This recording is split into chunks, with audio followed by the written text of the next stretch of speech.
Hello everyone, welcome to my class. हमने अपनी पिछली कक्षा में मेथड स्टार्ट किया था, प्रोजेक्ट मेथड, जिसे हिंदी में हम कहते हैं प्रयोजना विधि या प्रायोजना विधि। ये दोनों ही शब्द आपको हिंदी में दिखाई देंगे। प्रयोजना भी लिखा होगा कई जगह पर, कई किताबों के अंदर इसे लिखा है प्रायोजना, दोनों एक ही हैं। ठीक है, तो प्रोजेक्ट मेथड के कॉन्सेप्ट को हम अपनी पिछली कक्षाओं में जान चुके हैं। आज हम बात करने वाले हैं, सबसे पहले आपके सामने लिखे गए हैं इसके सोपान, स्टेप्स कह लो, सोपान कह लो या चरण कह लो, एक ही बात होती है। ये प्रोजेक्ट मेथड बहुत ही इम्पोर्टेंट मेथड है। ये मेथड आप देखिए, आपकी टीचिंग की अगर मैं बात करती हूँ, सब्जेक्ट टीचिंग की, तो हिंदी टीचिंग में भी इसका नाम आता है। फिर देखिए, अगर आप एसएसटी का कोई भी सब्जेक्ट लेते हैं या एसएसटी के अंतर्गत इसको रखा जाता है, आर्ट्स में जो एसएसटी बच्चे लेते हैं रीट में, तो वहाँ पे रीट में आपको जो शिक्षण विधियां पढ़नी है, मेथड्स पढ़ने हैं एसएसटी के, तो उनमें ये मुख्य मेथड है। ठीक है, एक मेन मेथड है, मुख्य विधि है, जिसको आपने ध्यान से पढ़ना है।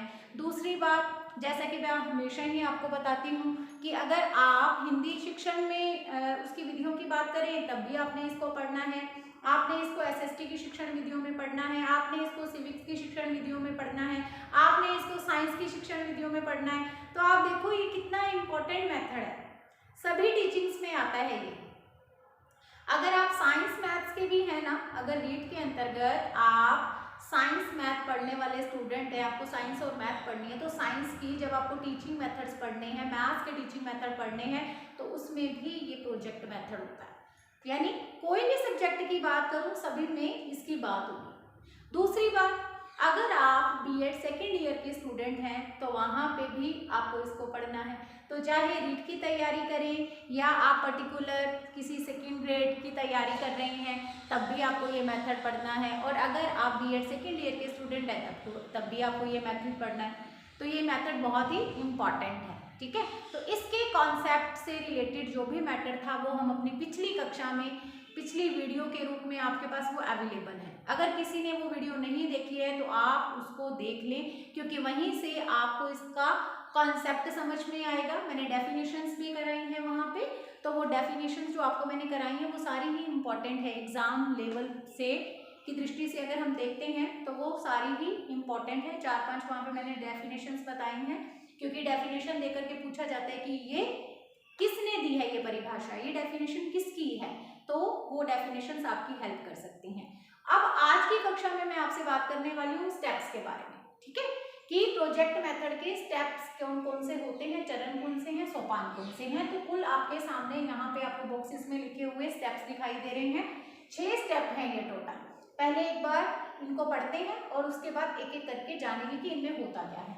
तो सबसे पहले है परिस्थिति का निर्माण, फिर योजना का चुनाव, फिर योजना का कार्यक्रम, फिर योजना का क्रियान्वयन, और फिर योजना का मूल्यांकन, और उसके बाद योजना का लेखा जोखा। एरो लगा रखे हैं मैंने। ठीक है, इधर से इधर, इधर से इधर, इधर से इधर, फिर इधर और फिर इधर। ठीक है, लेखा जोखा रिपोर्ट हमें पता ही है सबसे लास्ट में तैयार होती है। अब एक एक करके इसको पढ़ते हैं। तो देखिए स्टूडेंट्स, यहाँ पे परिस्थिति का निर्माण, परिस्थिति का निर्माण मतलब हमें क्या करना है, हमें सिचुएशन बनानी है। प्रोजेक्ट मेथड को हम अप्लाई कर रहे हैं अपनी कक्षा के बच्चों को, इससे सिखाना चाहते हैं, अधिगम करवाना चाहते हैं, इस मेथड से उनको पढ़ाना चाहते हैं। तो सबसे पहले हमारे पास क्या होना चाहिए, कोई समस्या होनी चाहिए, प्रोजेक्ट के लिए कोई टॉपिक होना चाहिए। तो इसके लिए क्या करेंगे, हम सबसे पहले परिस्थिति का निर्माण करेंगे। अब कैसी परिस्थिति का निर्माण, यहाँ पे शिक्षक तैयार करेगा अपने बच्चों को, अवगत कराएगा कि हम ऐसा कुछ करने वाले हैं, हम ऐसे किसी प्रोजेक्ट पे काम करने वाले हैं। ये होता है परिस्थिति का निर्माण इस स्टेप के अंदर। ठीक है, परिस्थिति बनानी है, बच्चे को बताना है कि हम किसी प्रोजेक्ट पे काम करने वाले हैं। अब मैंने आपको ये बताया था कि इस समस्या जो होती है या प्रोजेक्ट जो होता है, उसका टॉपिक है, वो बच्चे खुद चूज करते हैं। ये मैं आपको लास्ट क्लास में बता चुकी हूँ। तो आपने क्या करना है, बच्चे को मोटिवेट करना है कि वो क्या करें, वो कोई प्रोजेक्ट का टॉपिक या फिर कोई समस्या चूज करें।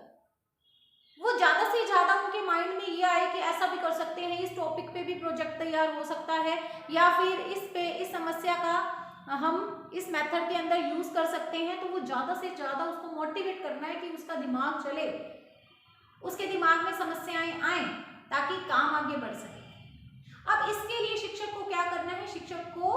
उनकी रुचि, उनकी आयु को ध्यान में रख करके उनको गाइडेंस देनी है कि आप ये भी टॉपिक ले सकते हो, आप ये भी टॉपिक ले सकते हो, आप ऐसा भी कर सकते हो। एक तो ये काम करना है। दूसरा काम शिक्षक को जो करना है वो क्या है कि उससे बच्चों को अगर हो सके तो विभिन्न मेलों में, प्रदर्शनियों में, किसी और स्थल की बात करें जहां पर जाकर के, जहां के चीज़ों को देख करके बच्चे के माइंड में नए नए आइडियाज आ सकते हैं कि प्रोजेक्ट का टॉपिक ये भी हो सकता है या प्रोजेक्ट के लिए समस्या ये भी हो सकती है, तो वहां लेकर के जाना चाहिए बच्चे को। ठीक है, तो परिस्थिति का निर्माण इस स्टेप के अंदर, जो इसका पहला स्टेप है, इसके अंतर्गत एक शिक्षक को क्या करना है, सिचुएशन तैयार करनी है। और इसके अंतर्गत सबसे पहले तो उसे बच्चे को अवगत कराना है कि हम ऐसा कुछ करने वाले हैं, जिसके लिए हमें एक टॉपिक चाहिए या हमें एक समस्या चाहिए। इस मेथड से कम उसे रूबरू तो कराइए, कंडीशन तो बने, क्लास में सिचुएशन तो बने, ताकि बच्चे उसके लिए तैयार हो जाएं। तो बच्चों को तैयार करना समझ लो यहाँ पे। ठीक है, बच्चे टॉपिक ढूंढें, इसके लिए उनकी हेल्प करनी है, उनको आइडियाज देनी है, उनको गाइडेंस देनी है, उनको अगर कहीं पे लेके जाना है जिससे कि उनके माइंड में नया नया आइडिया आ सकता है, तो वहां उनको लेके जाना चाहिए। अगर कुछ ऐसी किताबें हैं जहां से उनको आइडिया मिल सकता है, यानी कोई पत्र पत्रिकाएं हैं, कोई किताबें हैं, तो उनके बारे में बताना चाहिए शिक्षक को। तो ये है परिस्थिति का निर्माण करना, जहां पे शिक्षक ने बच्चों को तैयार करना है समस्या खोजने के लिए या प्रोजेक्ट का टॉपिक खोजने के लिए।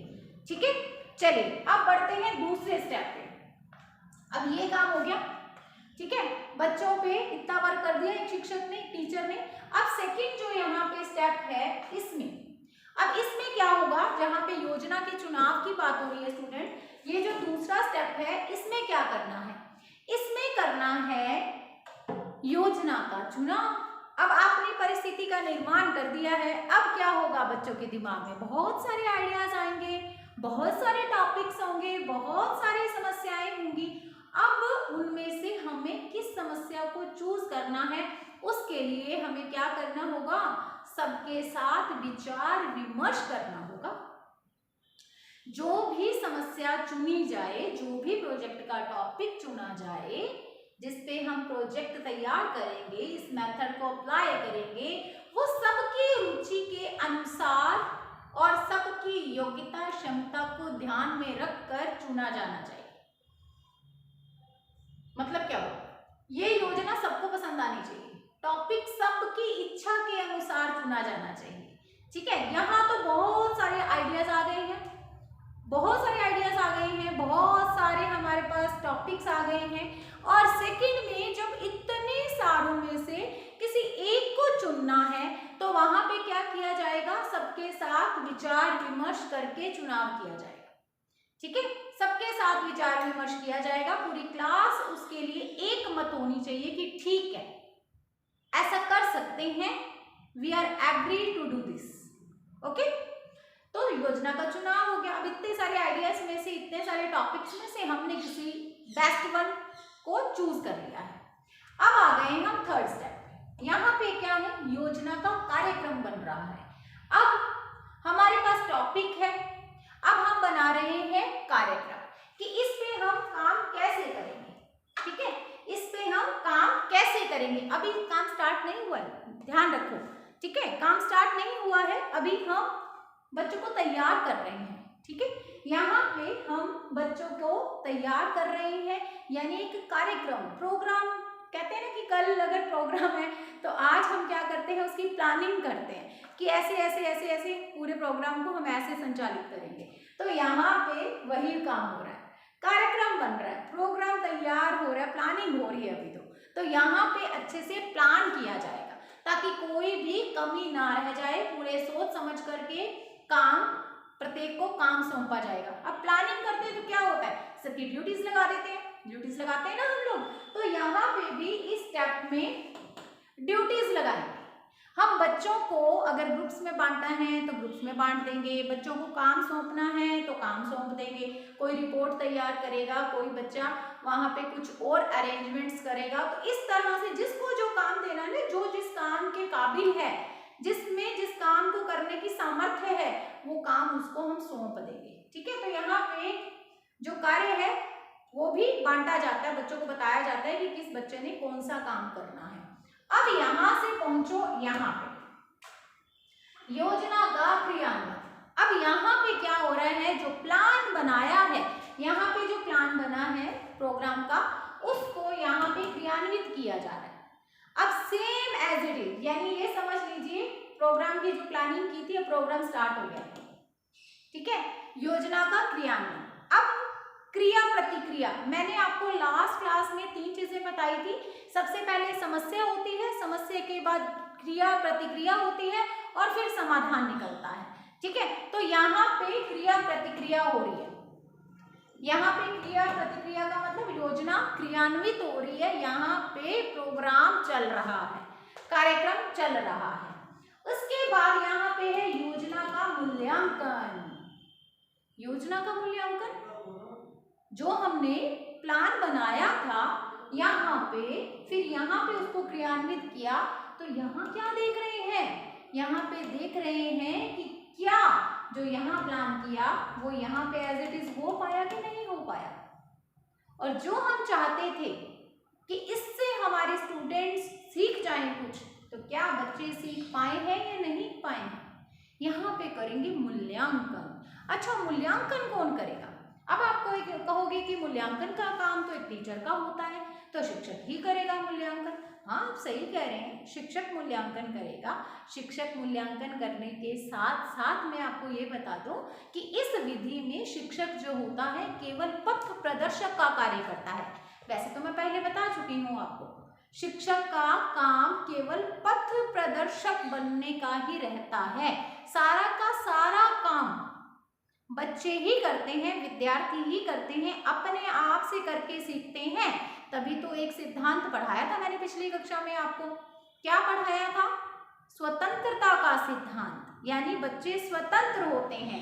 क्रियाशीलता का सिद्धांत, बच्चे इसमें क्रियाशील रहते हैं। और इसके साथ ही एक और सिद्धांत था आपका रोचकता का सिद्धांत। रोचकता का सिद्धांत मतलब जब बच्चों पे कोई दबाव नहीं है, बच्चे स्वतंत्रता पूर्वक काम कर रहे हैं, बच्चे पूरी तरह से एक्टिव हैं, तो इंटरेस्ट भी आएगा। तो ये जो सिद्धांत है वो क्या बताते हैं कि इसमें, इस मेथड में सर्वोपरि कौन है? तो इसमें सर्वोपरि है बालक। बालक केंद्रित प्रणाली, या इसको विधि कह सकते हो। बाल केंद्रित है, पूरी तरह से बाल केंद्रित है और मनोवैज्ञानिक है। अभी गुण दोष भी पढ़ेंगे ना, तो वहां डिटेल में ये सारी चीजें भी आएंगी। तो यहाँ पे अब योजना का मूल्यांकन कौन कर रहा है?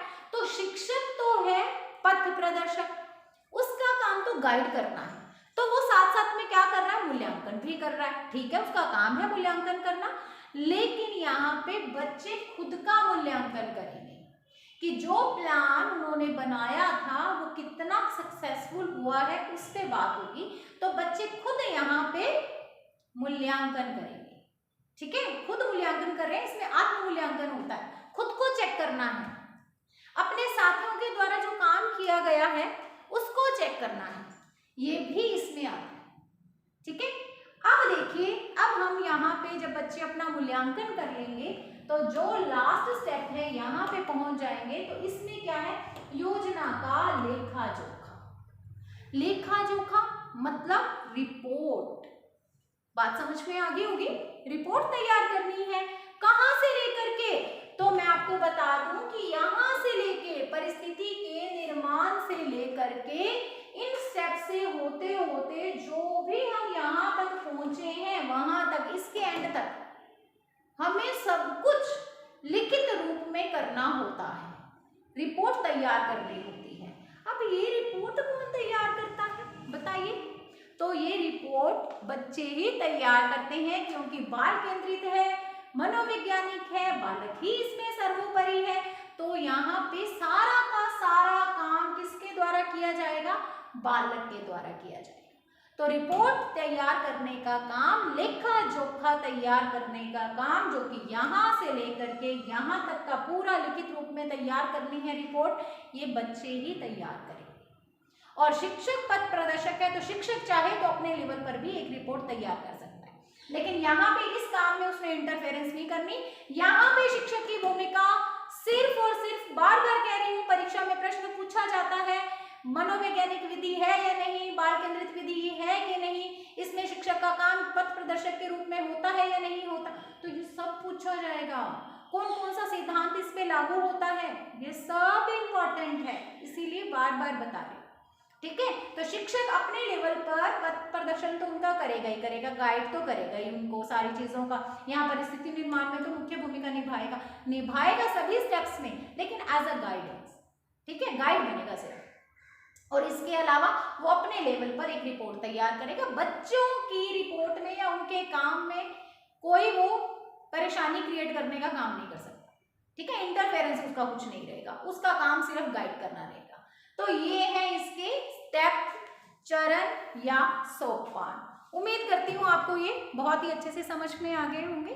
अब इसके बाद हम पढ़ने वाले हैं हमारे प्रोजेक्ट मेथड की मेरिट्स को, प्रयोजना विधि के गुणों को, या इससे होने वाले लाभ को, या इसके महत्व को, कुछ भी कह लो। तो चलिए अब इन्हें पढ़ते हैं। तो अब आपके सामने है स्टूडेंट्स प्रयोजना विधि के गुण, लाभ, मेरिट्स, विशेषताएं, इंपॉर्टेंस, कुछ भी कह लो, यही वाले बिंदु आपने अपने माइंड में लेकर के चलने हैं। तो देखिए आपके सामने ये कुछ बिंदु हैं जो हम पढ़ने जा रहे हैं। सबसे पहले देखिए मनोवैज्ञानिक विधि है ये। ठीक है, प्रयोजना विधि, प्रोजेक्ट मेथड एक मनोवैज्ञानिक विधि है। मनोवैज्ञानिक विधि मतलब मनोविज्ञान क्या कहता है कि हमने क्या करना है, बालक को केंद्र में रखना है। हमारी जो बाल केंद्रित शिक्षा प्रणाली है, पहले शिक्षा जो हमारी थी, ये शिक्षा प्रणाली जो थी वो शिक्षक केंद्रित थी, अब बाल केंद्रित शिक्षा प्रणाली है। तो हम सभी जानते हैं कि ये मनोविज्ञान की ही तो देन है। तो मनोविज्ञान ने ही बाल केंद्रित शिक्षा प्रणाली की शुरुआत की है। ठीक है, तो मनोवैज्ञानिक विधि है क्योंकि मनोविज्ञान कहता है कि बालक की रुचि को ध्यान में रखो, उसकी योग्यता को ध्यान में रखो, उसकी आयु को ध्यान में रखो, उसकी क्षमता को ध्यान में रखो। तो जब परिस्थिति का निर्माण किया जाता है तब से ही ये काम शुरू हो जाता है, पहले स्टेप से ही ये काम शुरू हो जाता है। बालक को ही सर्वोपरि रखा जाता है, बालक ही सारा काम करता है। इस तरह से ये विधि पूरी तरह से मनोवैज्ञानिक विधि है। और इसके साथ ही अभी मैंने क्या बोला, बाल केंद्रित विधि, तो ये रही बाल केंद्रित विधि। तो मनोवैज्ञानिक भी है और बाल केंद्रित भी है क्योंकि बालक ही सर्वोपरि है, सारा का सारा काम बालक ने ही करना है। इसके बाद देखिए चरित्र निर्माण में सहायक। चरित्र निर्माण में ये किस तरह से हेल्प करती है ये विधि, तो स्टूडेंट्स देखिए चरित्र का निर्माण यानी हमारी पर्सनालिटी का एक हिस्सा है हमारा कैरेक्टर, है ना। तो यहाँ पे हमारा जो हमारे अंदर जो गुण आएंगे या बच्चे में जो गुण आएंगे, जैसे आत्मविश्वास है, आत्मनिर्भरता है, स्वतंत्रता से काम करना सीखेगा ना, इसमें प्रोजेक्ट मेथड में उसमें कोई दबाव नहीं होगा, तो उसमें कॉन्फिडेंस आएगा, उसमें सामाजिक गुणों का विकास होगा, वो दूसरों के साथ मिलकर के काम करना सीखेगा। तो ये जो सामाजिक गुण आएंगे उसमें ये सब क्या करेंगे, उसके चरित्र का निर्माण करने में सहायक होंगे। तो इस तरह से ये प्रोजेक्ट मेथड चरित्र निर्माण में भी सहायता करता है। तर्क, चिंतन, अन्वेषण का व निर्णय शक्ति का विकास, ये तो मुझे बताने की जरूरत ही नहीं है। परिस्थिति निर्माण से लेकर के लेखा जोखा तैयार करने तक सर्वोपरि है बालक, सारा काम कर रहा है बालक। तो बालक जो एक समस्या के शुरुआत से लेकर के यानी समस्या के चुनाव से लेकर के उसके समाधान तक सारा काम कर रहा है, तो क्या उसको उसका समाधान निकालने के लिए तर्क, चिंतन, अन्वेषण यानी खोज, ठीक है, किसकी खोज, समाधान की खोज और निर्णय शक्ति, इनका विकास नहीं होगा उसमें, बिल्कुल होगा। तो इस तरह से ये प्रोजेक्ट मेथड क्या करता है, बच्चे में तर्क, चिंतन, अन्वेषण व निर्णय शक्ति का विकास करता है। इसके बाद देखिए उत्तरदायित्व की भावना का विकास। तो स्टूडेंट्स मैंने स्टेप्स में आपको बताया कि इसमें क्या किया जाता है, प्रत्येक बच्चे की योग्यता क्षमता को देखते हुए उसे काम सौंपा जाता है और सारा काम भी बच्चों ने ही करना है। तो बच्चा उस काम को अच्छी तरह से करेगा तो इससे उसमें क्या होगा, उत्तरदायित्व की भावना का विकास होगा। इसके बाद देखिए रोचक पद्धति, ये तो मैंने सिद्धांत में ही आपको पढ़ा दिया, रोचकता का सिद्धांत। तो वहां पे क्या था कि जब बच्चा क्रियाशील रहेगा, फुल टाइम सारा का सारा काम खुद कर रहा है और इसके साथ ही स्वतंत्रता पूर्वक कर रहा है, उस पर कोई दबाव नहीं है, कोई अनुशासन नहीं उस पर जबरदस्ती का स्थापित किया जा रहा या उसको दबाया नहीं जा रहा है कि ऐसे नहीं ऐसे करो, ऐसे नहीं ऐसे करो, नहीं, उसको ये कहा जा रहा है कि ऐसे आप कर सकते हो, क्योंकि शिक्षक का काम क्या है, ओनली गाइड करना, ना कि बच्चे पर अनुशासन स्थापित करना। तो यहाँ पे ये पद्धति बहुत ही रोचक पद्धति होती है, बच्चे इसमें फुल इंटरेस्ट लेते हैं। फिर देखिए व्यवहारिक ज्ञान का विकास, करके सीखना पर आधारित है ये पद्धति, सैद्धांतिकता की बात नहीं करती, व्यवहारिकता की बात करती है। तो जो भी काम होगा बच्चे उसको करके सीखेंगे, ना कि किताब में पढ़ के कि ऐसा किया जाता है। ठीक है, ऐसा नहीं है कि किताब में वो टॉपिक पढ़ लेंगे कि ऐसा किया जाता है, बल्कि क्या कर रहे हैं, खुद करके देख रहे हैं। तो ये पद्धति करके सीखना पर आधारित है, इसलिए ये पद्धति क्या करती है, ये विधि क्या करती है, ये मेथड क्या करता है, व्यवहारिक ज्ञान का विकास करता है, ना कि सैद्धांतिक ज्ञान का विकास करता है। ठीक है, इसके बाद देखिए व्यक्तिगत विभिन्नताओं की महत्ता या व्यक्तिगत विभिन्नताओं को महत्व देने की बात हो रही है। व्यक्तिगत विभिन्नताएं क्या कहती हैं, इंडिविजुअल डिफरेंसेस क्या होते हैं कि प्रत्येक बच्चा दूसरे बच्चे से क्या है, अलग है। प्रत्येक बच्चा दूसरे बच्चे से अलग है। किस आधार पर अलग है, देखिए आयु के आधार पर तो अलग है ही सही, ये हो सकता है ईयर सेम हो, पर डे सेम नहीं होगा, घंटे सेम नहीं होंगे आयु के, है ना। तो इस तरह से डिफरेंस तो है ही आयु के आधार पर। उसके साथ साथ बुद्धि के आधार पर भी सभी बच्चे अलग अलग होते हैं, हम सभी जानते हैं, सबकी बुद्धि अपनी अपनी होती है, सबकी पर्सनैलिटी अलग अलग होती है। इवन यहाँ तक कि जो मैंने आयु में फर्क की बात की, तो जुड़वा बच्चे जो होते हैं वो भले ही सेम टाइम पे पैदा हुए हैं, आयु में सेम है, तो भी उनमें बहुत डिफरेंस आपको दिखाई देगा और दोनों की पर्सनैलिटी अलग अलग होगी, दोनों का चरित्र अलग अलग होगा। आप सभी को ही पता है दोनों की बुद्धि अलग अलग होगी। तो इस तरह से प्रत्येक बच्चा दूसरे बच्चे से अलग होता है। कोई भी इस दुनिया में दो जने एक जैसे नहीं हैं, फुली एक जैसे नहीं हैं, कुछ कुछ चीजें मिलती होती हैं सब में।